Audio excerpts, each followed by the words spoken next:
नमस्कार, मी Rajani frontline news Maharashtra या राष्ट्रीय यूट्यूब पोर्टल चॅनेलमध्ये आपले सहर्ष स्वागत करत आहे. धरण भरतीच्या उंबरठ्यावर राधानगरी जलसाठ्याची शर्यत अंतिम टप्प्यात. 4 फुटांवर 7 स्वयंचलित दरवाजांची काउंटडाऊन सुरू. 4 फूट आणि मग जलप्रवाहाचा महापूर. राधानगरी धरण भरतीच्या उंबरठ्यावर नदीकाठच्या गावांना सतर्कतेचा इशारा.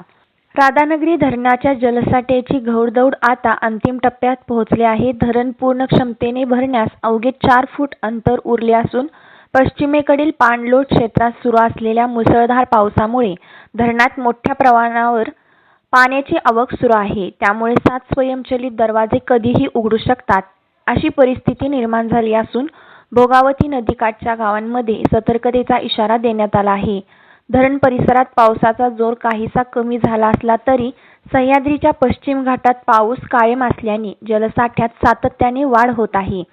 सध्या धरणाची पाणीपातळी 342.57 फूट इतकी झाली असून 7445.77 दशलक्ष घनफूट पाणीसाठा उपलब्ध आहे.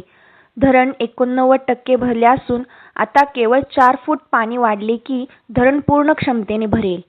सध्या BOT-मधून 1400 क्युसेक पाण्याचा विसर्ग सुरू आहे.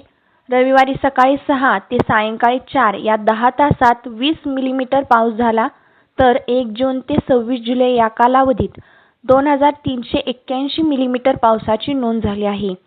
धरणातील 7ही स्वयंचलित दरवाजांपर्यंत पाणी पोहोचल्याने आता त्यांच्या उघडण्याची प्रतीक्षा सुरू झाली आहे. दरवाजे उघडताच भोगावती नदीच्या पाणीपातळीत मोठी वाढ होणार असल्याने नदीकाठच्या गावातील नागरिक, शेतकरी आणि स्थानिक प्रशासनाने कोणतीही अफवा न पसरवता अधिकृत सूचनांचे पालन करावे असे आवाहन पाटबंधारे विभागाने केले आहे.